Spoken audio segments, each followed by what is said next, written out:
What's up, guys? Welcome into the Parlay alongside 15-year NBA veteran Kendall Gill. We are the Chicago boxing show you need to be in tap with. KG, welcome into the studio, man. We missed you, dog. Thank you, man. I appreciate it. I missed the last show, but fortunately enough, today I was able to make it. Me and the kids. Of course, you don't have kids yet, but they keep you busy. Yes. And that's why I wasn't able to make it. But I'm here now. You are. So that's what counts. And shout out to Phoenix. He's graduated from St. Ignatius. Yeah, thank you. Yeah, I got one of my sons that graduated. Yeah, thank you so much. And going to Northwestern next year to play basketball, and is fully engaged in all things Northwestern and all things college basketball right now. And as a matter of fact, I've had to take a step back, because I've done my job. Yeah.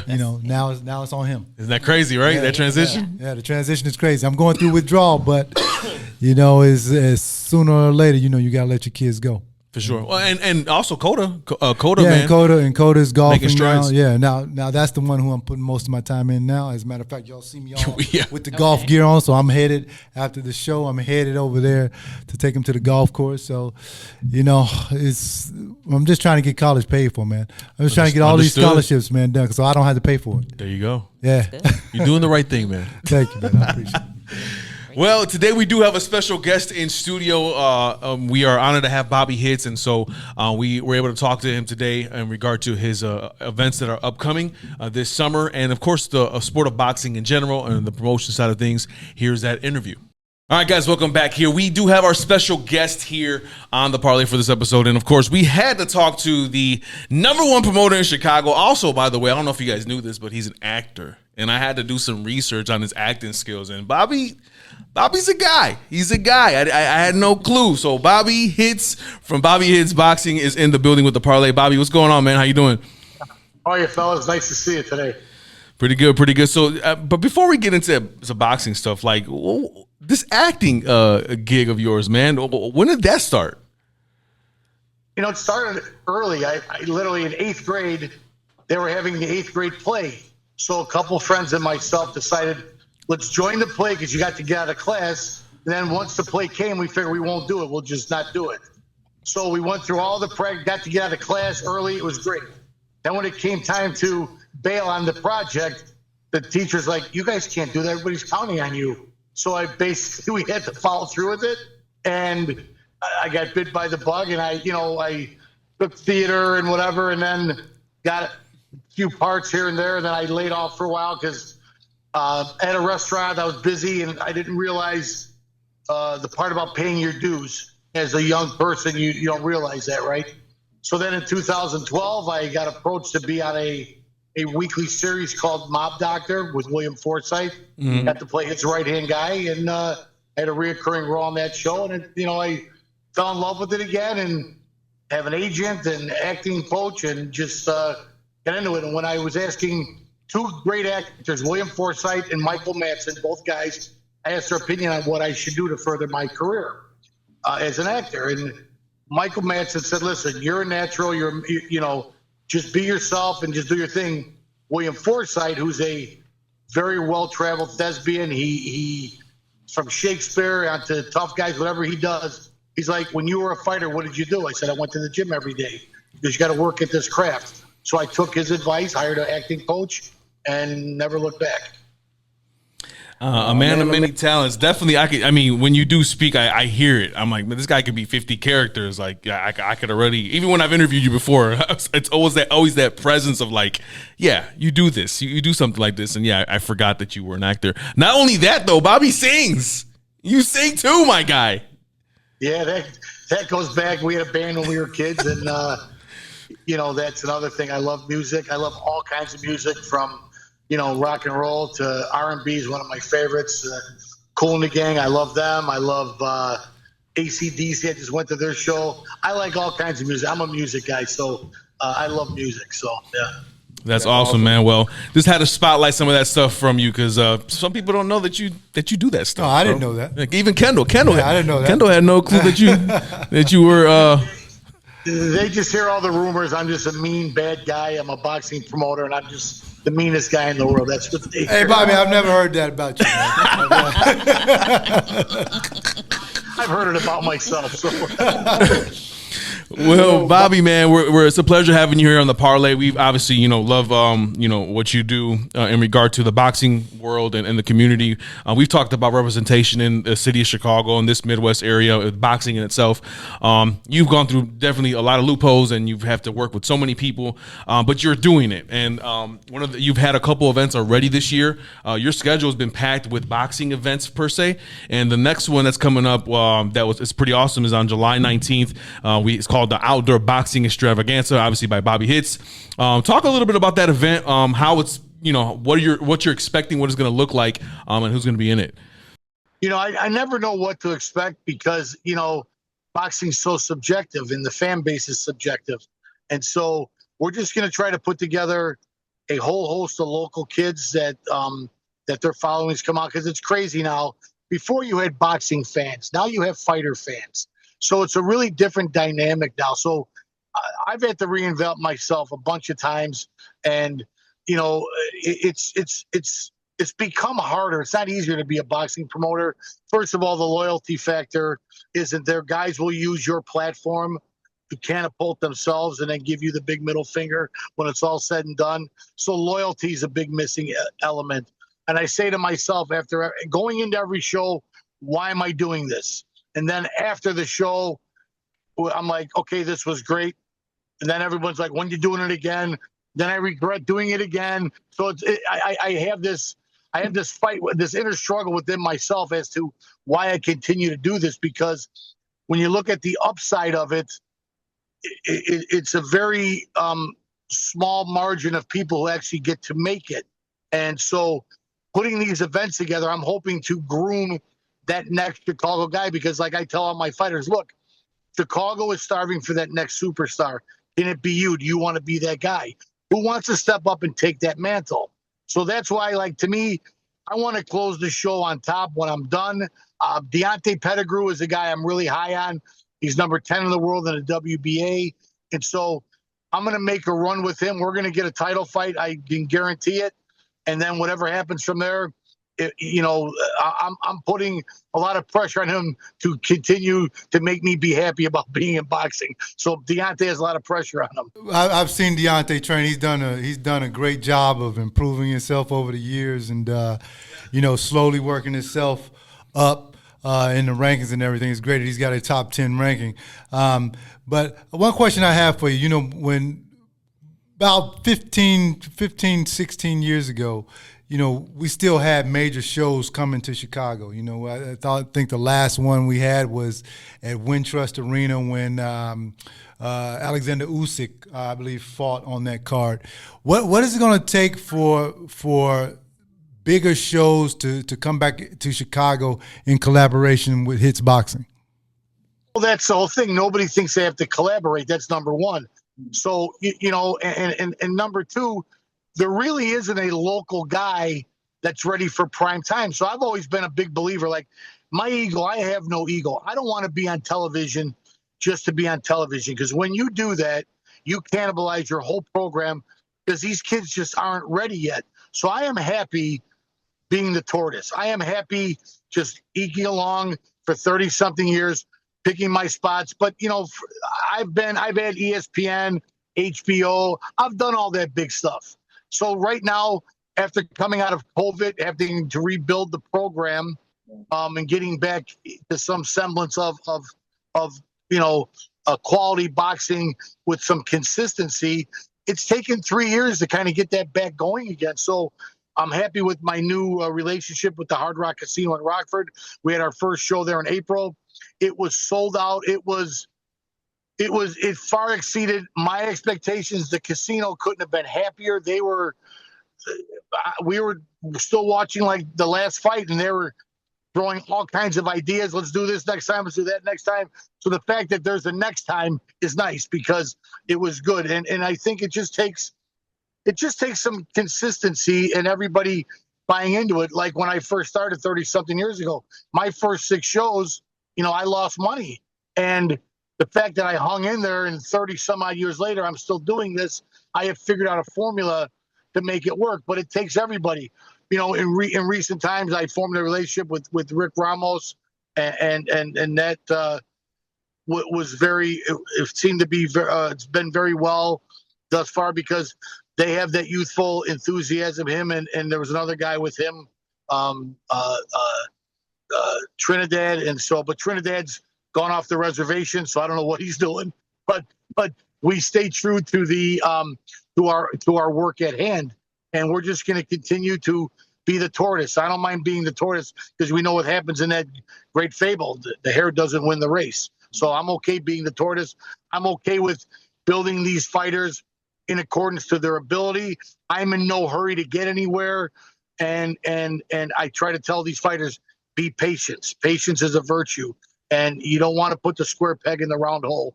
You want to be ready when your time comes. When you get that call, you want to be ready. So to me, I am here to mentor these fighters and to do the best I can to get them to where they need to be once we need to be there. But haste makes waste, and I'm not going to do that to any fighter I'm involved with just to make money. I'm not doing that. I'd rather stop. Is there a boxer right now in Chicago besides Pedigree who you see that has the potential to be a Chicago boxing star that you're aware of? Lucas Moldenhauer looks to be developing very nicely. We'll see. We're gonna put him as one of the headliners on this upcoming show, so his competition is going to get better. But I think he's very well trained. He's very well disciplined. He loves being a fighter. So I think he can be a guy that people can rally around. There's some young kids like Eric Emery. I'm excited to see him in the ring. I got him in that team boxing right now, and he's not only a great fighter, he's a tremendous personality that you can't help but fall in love with this kid when you meet him. There's a handful of guys that can make it if they want to. But they have to stay true to the craft. They have to stay disciplined. They can't start believing the headlines. They can't listen to the gym talk. You should be doing this or you should be doing that. They have to, like George Foreman told me, you have to plan your work and work your plan. And these kids have to have a plan and stick with it. And the fighters that I've had the most success with are the ones that have allowed me to do my job. The ones that don't want me to do, that want to tell me what I should be doing when they have no experience, those are the ones that are the greatest failure rates of all time, because a smart man knows what he doesn't know. And so to me, that when a fighter starts that stuff with me, I bail. I don't want the headache, because this business is a headache enough without taking on a headache knowingly. And I don't care how good you are as a talent. If you are a problem to promote, I don't want to promote you. And let someone else have that problem. Just like my restaurant. If I have a customer that I know the minute he walks in the door, I can sense he's going to be a problem, I don't want him as a customer. Let him go drive some other restaurant crazy. I want to have a great night. I want to have great quality guests, and I want to have a great staff to take care of them. So it's the same rule applies. Yeah, Bobby, speaking of talent, when you see somebody that has the potential, what you just explained a little bit about what you look for, but all of the physical attributes that you look for in a fighter, what are those? It's attitude. It's what your end game is. Like, listen, you're an athlete at a high level. You played in the NBA. So that attitude, that swagger. NBA players are born. They're not created. You have that thing. The same rule applies to boxing. You could have all the talent in the world, but if you are a problem in the locker room, you're not going to be around for a long time, whether it's boxing, football, basketball, baseball, whatever it is. It's all about attitude and having a good attitude and being coachable and being a good listener and being willing to learn and realizing something out of every fight. And the first thing I ask a guy, what is your end game? What do you want to be? Do you want to make money? You want to be a champion? If a guy tells me I want to make money, then I suggest he goes and gets a job, because it's a hard business to make money in. If you want to be a champion and pay your dues, then we can do business. You know what I'm saying? And there's a respect level. To me, boxing's a 4-lane highway, and the trainer has to train, the promoter has to promote, the fighter has to fight, and the manager has to manage. And if you can imagine on a 4-lane highway, if the manager starts training, the trainer starts fighting, the fighter starts promoting, it's a clusterfuck. Right. So to me, I look for people that buy into what we're selling, because there's only one way to make it work. And believe me, this was a learned thing for me, being a fighter, going to Detroit and being part of a big situation there in Detroit, and being told about, being around Tommy Hearns and Emmanuel Stewart and all the great fighters, James Lights Out Tony, and my manager telling me, Jackie Callan, saying to me that, convincing me that fighters are born and not created. And I'm like, I didn't believe it at the time. But being there and seeing a world-class operation and seeing how world-class fighters conduct themselves, carry themselves, discipline themselves, then I was a believer, because she was 110% right. That, there's only one way to be a champion, and that's paying your dues and being disciplined. No one's going to give it to you. And in this day and age, with the inception of the internet, see, I came up in the world, there was no internet, there's no cell phones, there was nothing. So everybody paid their dues. It was hard work. It was discipline. It was everything you needed to do to try to be successful. Nowadays, it's instant gratification. A guy can pick up this phone, say a couple silly things, and all of a sudden he's a sensation without ever really backing it up. So to me, and what's crazy to me is, with all the elements that these kids have to reach out and touch people, they should be selling 2,000 tickets apiece. When I have a guy tells me I could sell 100 tickets, I'm like, yeah, what am I supposed to do with that? Like, that's not impressive to me, because that means you're not working at it, and that means nobody really wants to see you. If in this day and age, if that's all you can bring to the table, you want to sell 100 tickets, and you want me to give you an easy layup fight, it doesn't work like that. If you're not bringing anything to the table, the only thing you can bring to the table is what you do in that ring, and that will carry you through. It's like being in the music business. I wouldn't book a band that doesn't bring anybody to me. So boxing's the same thing.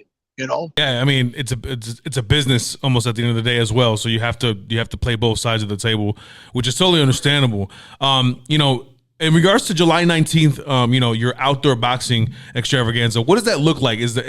Are we looking at, I guess, what's the specs look like for the event? Well, we're gonna scale the room accordingly. The first time being there, so like I like to walk before I run. I'm not going to overshoot my expectations. I'm going to be very realistic, knowing it's a first-time venue and more out of our realm. Rosemont is our home base, but we're going to try this. The building had approached me about bringing something there, and I was more than happy to try something new. And I think it's going to be a great night out. It's a great stadium.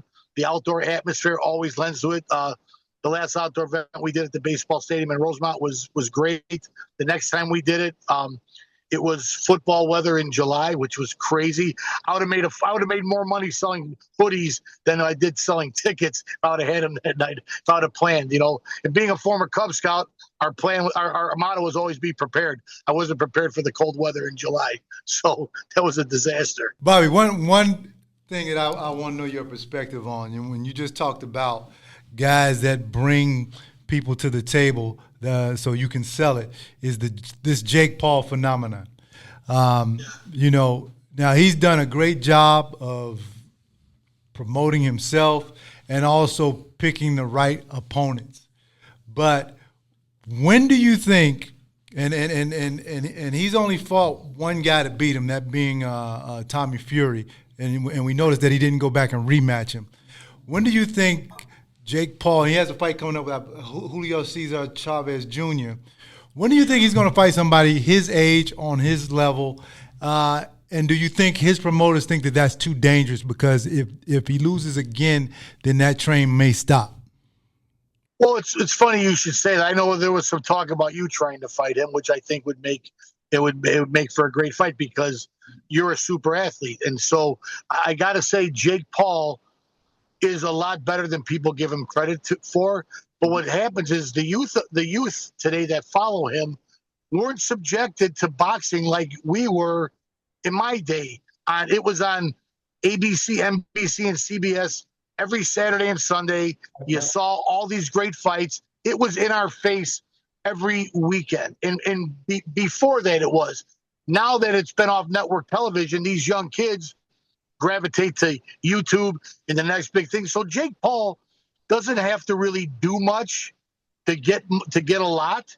I admire the way he's guided himself. I think that I don't know why he would fight I know why he would fight Chavez versus fight Andrew Fonfaro, who beat Chavez. Fight him. Right. You know what I'm saying? Yeah. But I really don't think that he cares. I don't think his fan base cares. They just want to see him, and that's the bottom line. They're way more forgiving than the average boxing fan would be. You know what I'm saying? It's like, and that's the same thing with like MMA. MMA is a great discipline. They have a tremendous niche, a tremendous hold on the marketplace.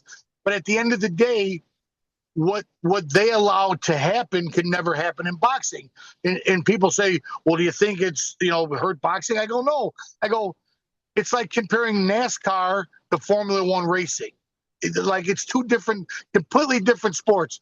A guy in MMA with 5 or 6 fights can still be the main event on a major production. In boxing, that would never happen. The bar is so high for boxers for some reason. We are not allowed to quit in a fight. We are not allowed to have more than 1 or 2 losses to have any credibility. Like the scrutinization of fighters is so much greater than it is in any other discipline for some reason. So the bar is really raised for us. So we have to be on our game. And so Jake Paul, what he's doing is great for Jake Paul.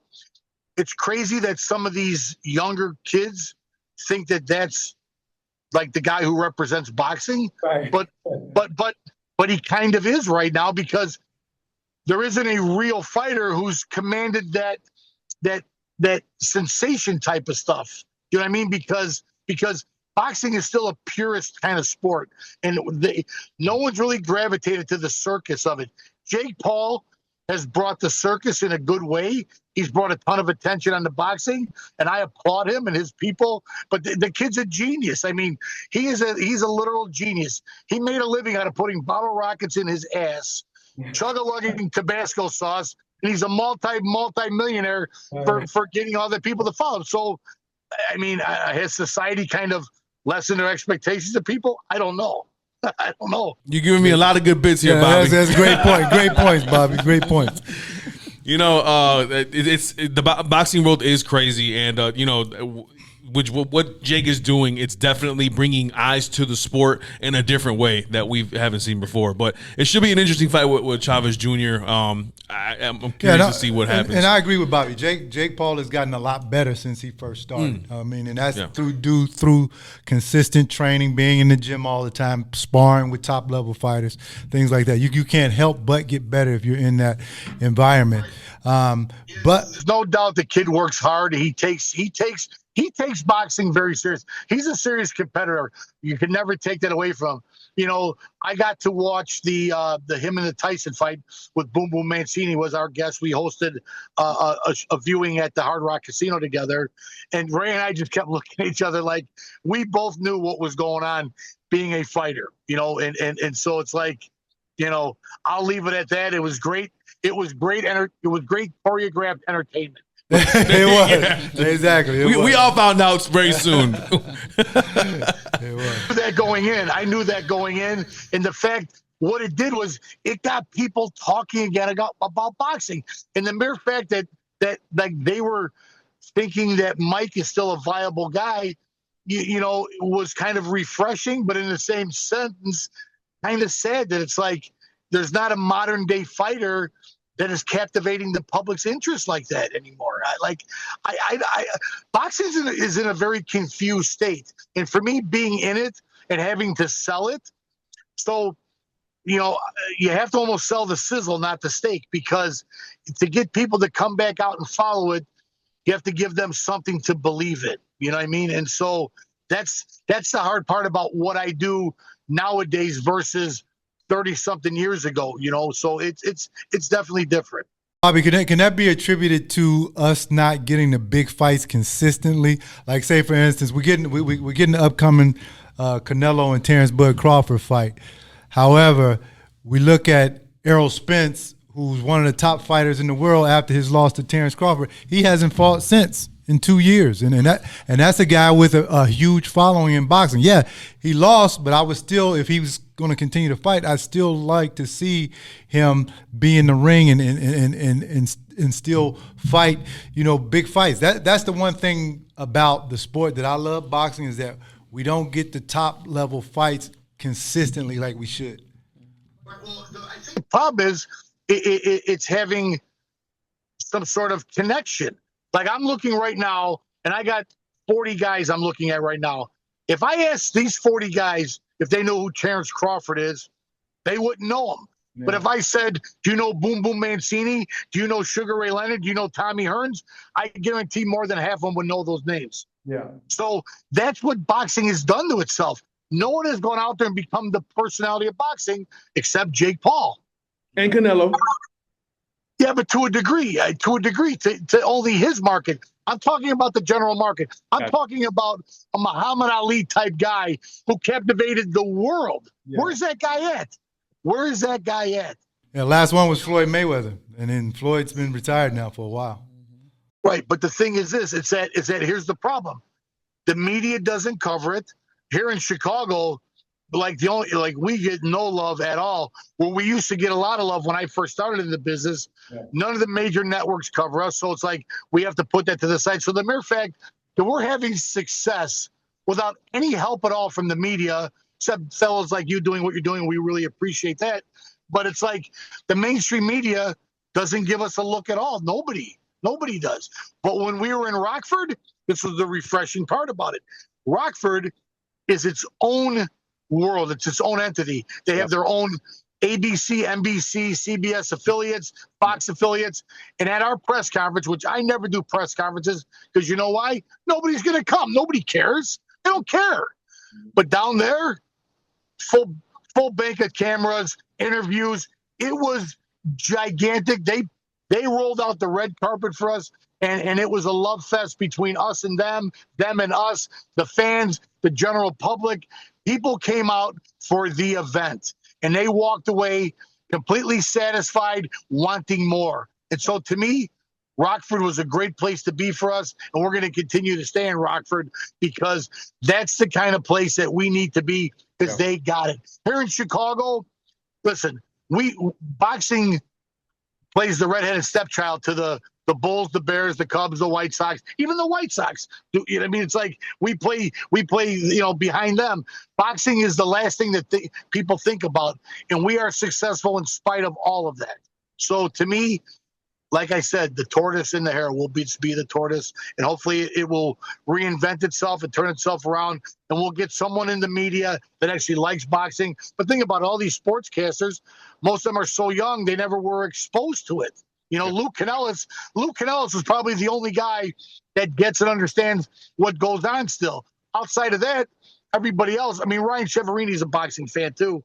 But outside of that, you don't really get much love in the media here. None. Yeah. It's crazy how a low market can be so successful, like a Rockford, like you said, because you're totally right. They have their own everything over there. So definitely continue success in that with your events. And July 19th, don't forget to check it out. Boxing Extravaganza, Bobby Hitz Promotions. They're going to be doing some awesome stuff. I'm going to be in Puerto Rico on that date, so I'm sorry. But hopefully I can send somebody up there to get some stuff. I love Puerto Rico. I fought there once at the Roberto Clemente Coliseum. Yeah. It was a tremendous experience. I loved it. But this thing here, we're just going to keep it going, and hopefully, we can get Deontay Pettigrew to the world title, and we'll bring that fight here to Chicago, and they'll come out like crazy and support this guy. We'll have one of Chicago's very own as a champion, and it's always been tougher to do fights. I remember my very first event. James Toney was the middleweight champion of the world. He was my stablemate. We did a non-title fight. and it was a Bulls game 6 against somebody. And we still drew like 1,800 people in spite of it. But we set up giant TVs in the vestibule showing the Bulls game because you guys were all the rage. So we've always had to compete with everybody else here. And then there's boxing. So there you go. All right. Well, Bobby, you're doing a great job as always. We definitely continue support on what you do, and at least putting the state of Illinois and boxing in some type of realm. Which, again, like you said, they look at the Midwest and Chicago, and they just move forward. And there's a lot of talent here, and people like you putting on fights for the fans. So, thank you for everything you do, Bobby. And again, July 19th. Don't forget to check it out. What time does the event start, Bobby? We're going to start at 5 o'clock. I think right now we have a big slate. We're going to have a gigantic show. I got kids from Detroit. I got kids from God. I got kids from all over the world coming in to be on this show. I got a kid from Canada that's a Kronk fighter. So we're going to try to have a little flavor for everybody. I'm working on some deals with some other kids from Eastern Europe. And so we're going to try to have a big flavorful card here, something for everybody to see. And more information will be coming out as we piece it together. So, I'm not ready to talk about it yet because I don't know what I'm talking about. So I'm putting the foundation together right now. Right. Well, he won't be there, Bobby, but I'll be there. There you go. On July. Ringside seat. I look forward to seeing you there. Hey, thank you. Real quick, Bobby, we have 1 minute left here on the interview. Canelo or Crawford? Quickly. I like Terrence. I like Terrence for a couple reasons. First of all, I almost had Terrence Crawford. His manager, Bo Mack, was one of my fighters, fought for me a million times. He brought Terrence to me here to Chicago before anybody. And we didn't do a deal because the guy I was with, there was some trouble, whatever happened, and that went by the wayside. So I have to go with my friend, and I have to go with Terrence Crawford just for the fact that you have to support your own. So I'm Terrence Crawford all the way. There you go. All right. Sounds good, Bobby. Bobby Hitz from Bobby Hitz Emotions here on the Parlay. Thanks for being with us. We appreciate you taking your time to talk, and we wish you much success in your next event. Thank you so much. Remember, boxing is better live. Thank you, guys. I appreciate it. Thank you so much. Yes, sir. Thank you so much. That is Bobby Hitz from Bobby Hitz Promotions. Again, don't forget to check him out. Look him up on Instagram and YouTube. He is doing his thing with boxing promotion and doing it in the city of Chicago. All right, man. And KG, man, Bobby never disappoints. No, he doesn't. and as I was just saying, that you can see why he's a promoter because he can paint the picture. Yeah. He has the gift of gab. He can talk it, and he can explain to you the business of boxing and why things are the way that it is. And also he can build up his fighters. Like, he talked about Deontay Pettigrew, who's in the top 10 now as a heavyweight and soon will hopefully get a shot at a title. And, there's been a lot of promoters in Chicago, in the last 20, 25 years. Bobby is the last man standing because some good promoters have just moved away, and left everything here for Bobby, and he's just been a mainstay. Yeah. He hasn't stopped, and that's why his shows are still successful to this day. It's crazy when you're doing boxing promotions and you have to and people, again, nobody sees this in the normal community, right? Of just fans, but like. You have to build fighters. You have to think about: are you going to make money? Is your profit going to be? You know what I mean? There's so many aspects to doing this. And then, as he said, is it worth it? Like, is this worth doing it? But he's been able to maintain at least something steady. Yeah. And again, success in his last event in April in Rockford. At the Hard Rock Casino. That was, I saw the pictures and I wasn't able to go, but everybody said it was a successful event. And he finds out the formula. To at least stay in business with promotions, if that makes sense. Right. And listen, he almost had Terrence Crawford. Yeah. Well, Terrence is from Zion. I don't know if you knew from where I grew up. I didn't know. I know he was. So Terrence lived in Zion? Yeah, he lived in Zion for a little bit, yeah. Okay. The report is that he got kicked out of my high school because he was getting into fights and they had to move him. But he was in the area for some time. Okay. So I'm assuming that's probably why he, Right. they linked up at some point. Okay. Wow. I mean, that's a tremendous miss. Yeah, for sure. but hey, you win some, you lose some. Absolutely, man. Bobby Hitz again. Don't forget to check it out. The information's on the screen for you guys. It's Boxing Extravaganza. I wish I was going to be here for that, but your boy's going to be in La Isla del Encanto, Puerto Rico, and I'm hoping to see Tito. I'm not sure. That is the goal. Okay. Yes, that's the goal. Tito Trinidad. Boy, Tito, si estás viendo esto, por favor, va a Puerto Rico en julio. Tienes que estar conmigo, papi. Tú sabes, Puerto Rico. Nice. There you go. You already know. All right, let's keep going before I start crying about Tito's end of his career. Kendall, man, a lot of stuff has happened in boxing. And the one thing that we all are now ready for, the mega fight, is Canelo and Terrence Crawford. And we've had conversations off the air about what could potentially happen in this fight. Listen, Canelo or Crawford, obviously 2 weight divisions lower than Canelo, or maybe 3. 3 weight divisions. Canelo's that superstar. Canelo's never been knocked down. Terrence is the king of adjusting. We've talked about it. I mean, what do you think really is going to happen in this fight, man? Because it's so many different endings that we can see happen. My respect for Terrence Crawford has gone up tremendously over the past couple of years. I didn't think that he would be able to do at welterweight what he did, clean out the division. I didn't think that he'd be able to clean out 140. He did that. Won his first fight at 154. But now you're stepping up to 168, fighting one of the all-time greats. Yeah. That's different. And I just recently saw a interview with Kell Brook saying that, when I stepped up to fight Triple G, I stepped up 2 weight classes. And, when you're fighting regular champions at 160 at a higher weight, that's fine. He said, but when you're fighting somebody really special, like a Canelo or like a Triple G, then things become different. And he said that. He said, I did well for a minute, 3 or 4 rounds. But after that, he said just the talent, the experience just caught up with me and the size. Yeah. I just couldn't deal with it. Yeah. Now, that being said, Terrence Crawford is on a different level than Kell Brook. Has much more talent. He stopped Kell Brook.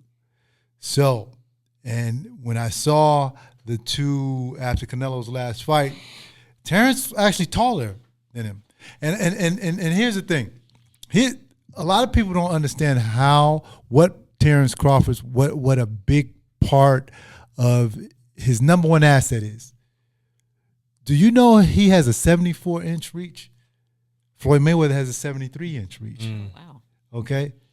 They're able to reach their opponents much easier than other fighters. Their arms are extremely long. This is why Terrence Crawford, in my opinion, is able to dominate fighters because of his reach. He's hitting you from back here, but you can't get to him because he's hitting you with a broomstick and you can't reach his body. That's the one advantage I see him having over Canelo is his reach, because Canelo does not have that long of a reach. Yeah.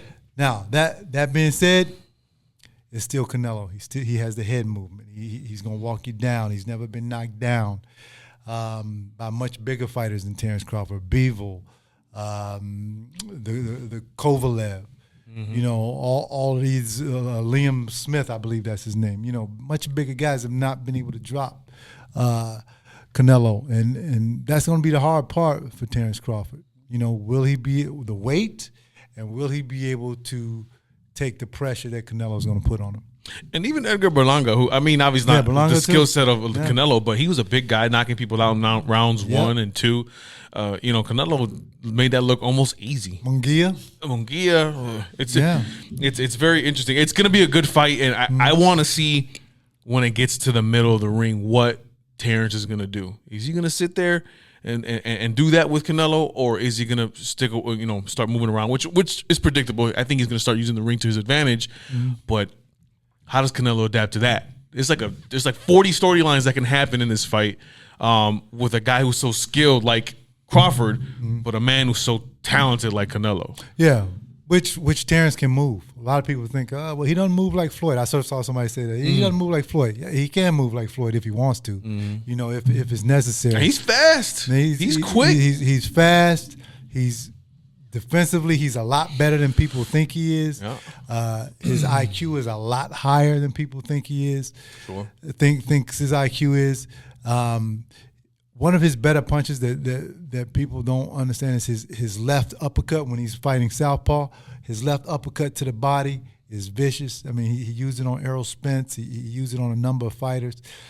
He's just a total package, you know. But Canelo has speed. Canelo has power. Canelo studies. He has a high IQ as well. It's gonna be a brutal chess match. But, and I know what Bobby said. You know, Bobby picked Bud Crawford. I wish that I could pick Bud too, but my boxing sense is gonna go with Canelo. Yeah, because he's just a bigger guy, you know. And you know, I'm with Bud, but I just don't think he can overcome the size and the talent. Do I think he'll be stopped? No, I don't think he's gonna get stopped. But I think it'll be a decision by Canelo. Mega match in September. We're actually be throwing a watch party at Wilma's in downtown Chicago. That's coming up very soon, so we'll have more details for that. But it's going to be an awesome event. Yeah. You know, when Mexico and a black fighter gets together, it's going to be fireworks. Yeah. And so it's going to be amazing. I can't wait. It's almost close to Puerto Rico, right? Yeah, it's like Almost, Mexico, Puerto Rico. yeah, It's almost literally close to it. Yeah, almost it's close to it. It's one of those things, but it's going to be great. I can't wait to see these two fighters and the dynamic they provide. Two all-time greats. Yeah. Yep, in the ring. Oscar De La Hoya is saying that Ryan Garcia needs to take 2025 off. The recent report is that he had to have surgery on his one of his hands, I think his right hand, and you know, Oscar also talked about, you know, in a late interview about how Ryan needs to mentally reset again after coming back from a year-long layoff, right? Performing the way he did last month against Rolly. He thinks that it's better for him to take that time off. I'll ask you, as a former athlete, former boxer, and you know, just knowing Ryan's story like we all do, how does that sound to you, and what do you think's happening with Ryan? Ryan is about to be on my all can't get right team. You just can't get right, man. Can't get right. Yeah, he can't get right. And the thing is, look, he's had mental layoffs before. Now, he has the hand injuries. Now Oscar's advising him to take. He's wasting, in my opinion, his career. You know, because there's a lot of fights out there for him. Okay, he can rematch Haney, he can rematch Javante, he can fight Teofimo Lopez. This is money that he's leaving on the table if he doesn't fight, if he continues to sit out. You know, so you have to. I understand. You know, listen, mental health is very important. Okay, but at some point in time, you gotta. If I'm Ryan Garcia, I gotta come to terms with, okay, am I going to be a fighter or am I not going to be? Mm-hmm. Yeah, that's the question that he has to ask himself. I got to stop taking the mental breaks, and I got to fight these guys. Yeah. Okay.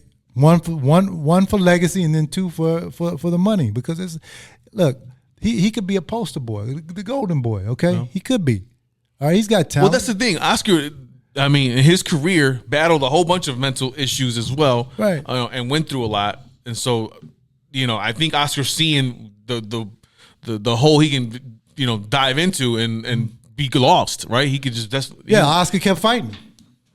He kept fighting. Yeah. Ryan Garcia does not. Yeah, no, he can't. Yeah, he's not. He doesn't have that mental fortitude, which, you know, again, when we talked about mental health with Jason Prinzo a couple of episodes ago. And how that works, but in his specific situation, it's so unfortunate with the potential. Like you said, he should be the poster boy, and almost following De La Hoya's trajectory. Right, he has everything at his hands. Social media now on top of it. Like he has more than Oscar, and hasn't been able to. And we talked to Bobby about that earlier. About there's no faces of boxing to carry the sport. Yeah, they wanted Ryan Garcia to be one of those faces. Yeah. You know, he could have been. But now he takes the breaks, he goes off the rails, he does this, he does that. He's not, as Bobby says, plan your work your plan. Mm-hmm. Okay, he's not working the plan. But I don't know whether he planned to work. Yeah. You know what I mean? He's just out there wilding, man. Yep. So yeah. Well, you know, one fight that's happening, and it's obviously today. So when you guys watch this, it's probably already happened. But Charlo and and Caleb Plant are in action today. That's going to be fun to see how they do. Plant is fighting Resendiz, and Charlo, the older brother Charlo, is fighting Lamana. These two are on a trajectory to potentially fight each other as well at some point. And so I think that's what Premier is trying to make happen here. But Caleb Plant, when his career is said and done, what are we going to say about him? Good fighter, fought all comers. Sort of like, you remember Gabriel Rosado? From Philadelphia? Oh, he was always in wars. Always in wars. Caleb has been in wars, fought Benavidez, fought fought Canelo. Just didn't have enough to beat the very best. But he's a fighter that should be respected, because when he fights, man, he brings it. Yeah. He definitely does. Yeah, and Charlo, obviously, in 168, they're obviously in that same division. He's another guy who very inactive due to many different reasons. Yep, another one. He's a guy that I almost feel like, man, this could be so much more potential. Could be so much could have been done at this point in your career that hasn't been done. So maybe this is the last chance for him. Yeah. Because they're leading up to that fight when it comes to Caleb and Charlo. No, I mean, this is the last chance for not only him, but, his brother better get – his brother better start Jamel, yeah. His brother better start fighting too. I mean, because here's two more guys that were on the brink of stardom, but they just stopped fighting. They stopped the momentum. You cannot do that. I mean, my grandfather used to say, "Look, man, you got to make the hay when the sun is out." So it seems like fighters don't do that. You got to keep going. You got to at least, in my opinion, you got to at least fight 2-3 times a year. Not this one fight a year thing. I mean, unless you Canelo or Floyd Mayweather, where you can afford to do that. The other guys can't afford to do that. And even Floyd at the end, when he had his deal, was fighting 3 times a year. So you have to keep the momentum going. That's the thing. Guys are, the old saying, out of sight, out of mind. Yeah, I haven't thought about the Charlo brothers. Yeah, me neither. Okay, when the fight was announced, I was like, "Oh, they're back." Yeah, I haven't thought about it. Again. We love y'all. And another fighter who's one of my favorite fighters, Errol Spence. Oh man, Errol's got to be done, right? He's done. I don't know what he's on. What is he doing? I want to see him either retire or say, "Okay, I'm coming back." Yeah. Because the fans. And I haven't forgot about Errol because, I check in every so often to see what he's doing and everything. But the fans, the general public, they don't know what's going on. They probably think Errol is retired right now. Yeah. Well, the last thing here before we get to our segment that we haven't done every episode, but we're getting back to it. Storytime with Kendall's coming back, guys, before we get out of here. So be ready after this last topic here. And, is Canelo and Munguia. Munguia obviously tested positive for a substance recently this week that we just found out. Canelo obviously a big part of Munguia's camp. Munguia was in Canelo's camp with Eddie Reynoso and those boys. And so now Canelo's getting a lot of riffraff from the fans because he's backing Munguia up. And he's claiming that Eddie Hearn that Eddie only trains Munguia. That has nothing to do with supplements or anything. He has no nutrition impact on Munguia. This is an interesting story. Munguia did come out with a video a couple days ago stating that he was surprised himself. And so just a lot of things happening in this situation. You as a former athlete, man, with this PEDs and athletes that are not aware that this was in their system and just the surprise of this type of stuff from the main corporate. How do you see that?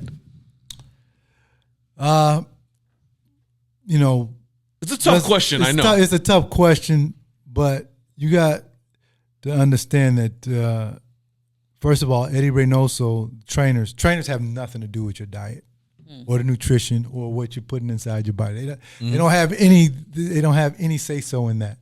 That's done outside of the gym, if it is done. Right. Okay. If it did happen, Munguia is saying that he was unaware of it, correct? Well, then you got to question who's giving you your supplements, who's giving you your food. That's what you have to question. Just like when Canelo said he ate some tainted beef. That's what I'm saying, man. That's what I'm saying. And Tyson Fury said he ate some wild boar that had steroids in it. No, man. You know what I'm saying? Wow. So I'm surprised. mysteriously, It was in my body. yeah. Or Ryan Garcia, saying that, he had a little bit of, Oh, no. Yeah. I'm not sure. But That doesn't make sense. It really doesn't, because even with Clarissa Shields, she had tested for marijuana in her system, and she said she wasn't aware of it either, like how did marijuana get in her system. Contact high. So she was, she speculated it had to be the contact from the arena. Yeah. That got in her system. So it is. And that's possible. Yeah. I can understand that. I mean, because I've been in rooms where, it's just, I don't see if you had tested me at that point, even though I don't do that, you would probably I would probably have some marijuana in my system just because I've been around it. Right. I've inhaled it. So that is possible. But for PEDs to get in your system and you not know about it is very, very suspicious. That's what I was Very suspicious. Come on, man. You didn't know, man? Hey, look, and let me be that guy. I'm that guy right now. Just let me be that guy. Hey, look, and we look at track and field. We look at all this. Everybody's always trying to get the edge. Yeah.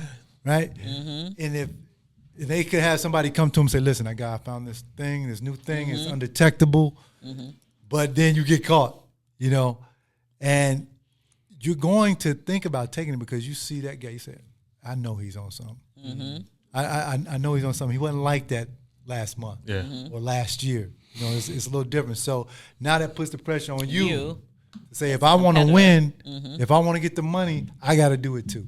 Yeah. So that's the pressure that a lot of professional athletes as well as amateur athletes face. Am I going to do this and compete, or am I not, and I'm going to fail? Yeah. Well, I mean, we'll see what happens with Munguia's situation. Again, it just came out this week about that, and so we'll see if he gets penalized, if a suspension happens with that, if Eddie Reynoso's camp, one of his members are corrected, or whatever the case may be. Again, it's not uncommon that you hear about this, but it is unfortunate because you don't want to hear anybody who's a boxer or an athlete, period, just getting an advantage over somebody. Yeah. It's not good to hear, especially in the sport of boxing, which already has a huge chip on its shoulder, in the world, in the sports world per se.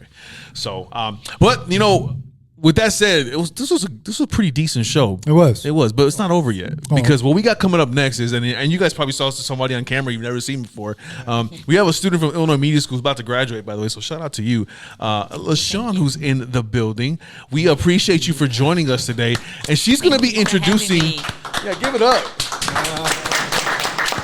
She's going to be introducing our weekly or bi-weekly segment of Kendall Gill Storytime. So I'm going to let you do that. Okay. This segment of the show is sponsored by Gloria Wash Pro. For all you pressure washer needs, contact Johnny at the number below. Right. This is Story Time with Kendall Gill. All right. Well, I want to thank you for that grand introduction. That was nice. Yeah, that was really nice. Get it? That was very professional. Making me look good. Yeah. She got that voice, right? Yeah, she does. It's just like she's like, welcome.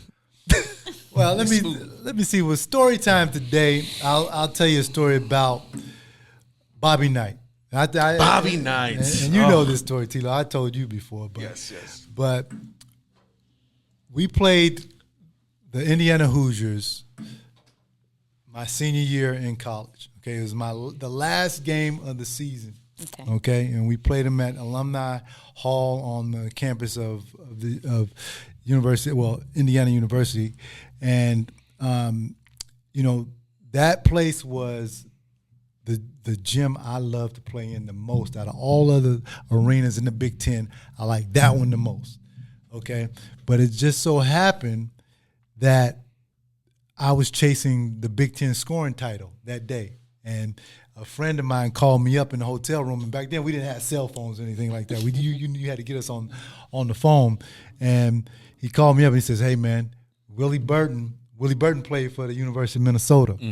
Willie Burton is ahead of you by, I believe he was ahead of me by 22 points. Oh. Okay? He said, you need 23 to win the scoring title. Okay, and I wasn't interested. I wasn't interested in the scoring title at all until my friend called me in the hotel room and told me that. So I'm like, okay, now I became interested in getting it.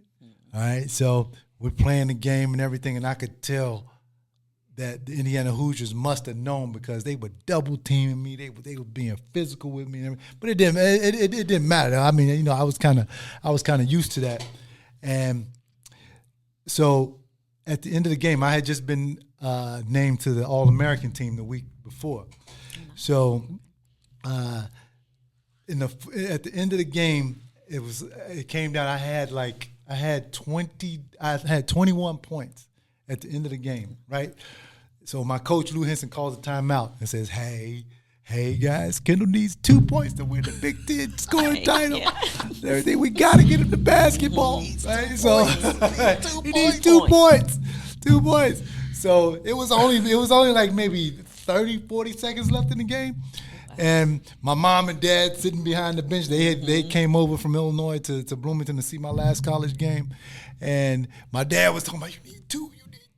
You know, so everybody wanted me to get the scoring title. So we go out there, and Indiana puts 3 guys on me so that I can't get the basketball, right? But I'm trying I'm running my ass off, man. I'm cutting like everything, and I get the basketball, and I dribble, and they foul me, right? So they foul me in the backcourt, and by Indiana's bench. Bobby Knight is back there, and he goes, okay. So he knew about the scoring title too. He goes, okay, we're going to see whether he has All-American balls. We're going to see whether he can make these free throws for the title. That's what Bobby Knight told me, man. Wow. Bobby Knight was exactly what you thought he was. Oh, yeah. All the things that you heard about Bobby Knight, that's exactly what he was. Yeah. So he goes, let's see if he has All-American balls. No filter. So no filter at all. So I go to the free throw line. Not much time left. If I miss these free throws, the scoring title is over. Willie Burton wins it. So I go to the line. I get it. I take my breath, and you can see me go back on the film. You can see me talking to myself. Let's knock these down, baby. So and during my career, I always imagined me being in the gym where I first started playing basketball and shooting free throws, because if I could imagine that, then nobody else, I couldn't see anybody else. And that's what I did in that specific moment. So I was at my old elementary school in Oakwood when I shot those free throws. In my mind, that's where I was. Man, this is poetic, man. This is So y'all feeling this? So in my mind, that's where I was. So I heard the crowd and everything, but I couldn't see him. All I could see was the rim in the background in Oakwood, right? So I go up, boom, I hit the first one. All right, okay. Now I'm tied for the scoring title, all right? Then I go up again, bam, I hit. I was like, hell yeah. Then I turned around and I looked at Bobby. Now I got fucking All-American balls.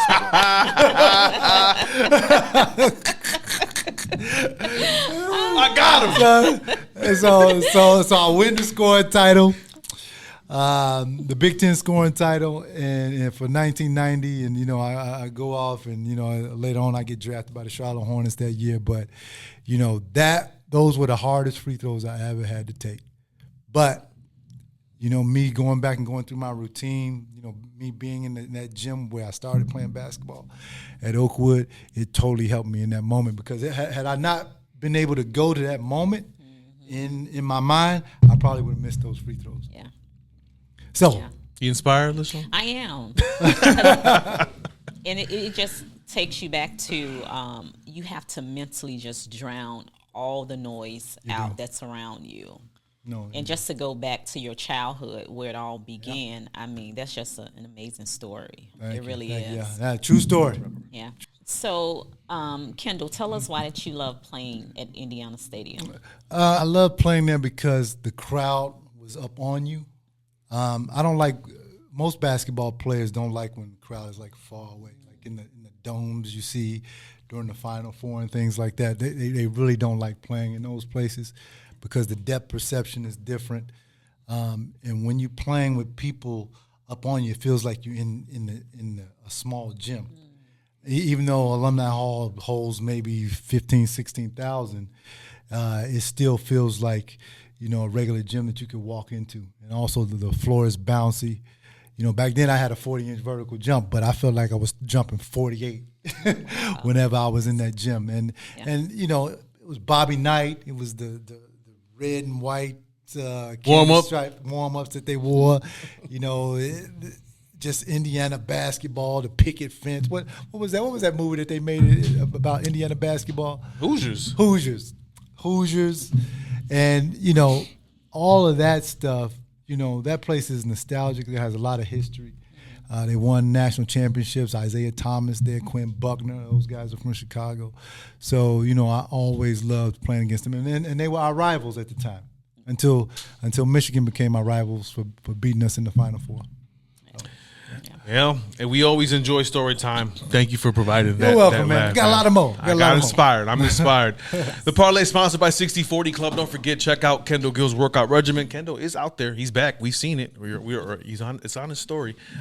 It's an awesome program. Gets you in tip-top shape. I think I may this time. Okay. After 5 years, 7 years. Yeah, about 7 years now. Yeah. I think I may. You're you like Ryan Garcia. You take too many breaks. Yeah, something like that. It's time though. I gotta go. I'm in Puerto Rico in a month and a half. I need to get back for the motherland. So, okay. 60/40 Club. Don't forget to check it out, and also don't forget to check us out on YouTube. Subscribe and hit that notification bell. Let us know how you're feeling in the comment section. Don't forget to stay in touch with us and on social media. Everything's on there in the description box: Instagram, Facebook, Twitter. I mean, we're all over the place. So check out the Parley. Tilo Kendall Gill. My weekly shows here for you guys about boxing and sometimes story time with Kendall Gill because his stories are crazy. This is the Parley. All-American ball, baby. Here for the Parley, Kendall Gill, 15-year NBA veteran in the building as always. Hey, man, if you like what you just saw, like, subscribe, hit the notification bell. You guys got to follow us. Season 7 is going to be insane. We are going to be here. We hope you are here for it. But, Kendall, let's go. On the court, I need my rematch. That 10-0 game was a fluke. Let's go. Tito, as the great Floyd Mayweather once said, there are levels for a reason. There are weight classes for a reason. You're messing with a heavyweight, a professional basketball player. You're a lightweight. I don't want to take your confidence away from you, Tito. Okay? You've been doing well in your rec leagues. You've been winning championships in your rec leagues. Let's go. Stay on that level. Let's go now. Well, you go practice.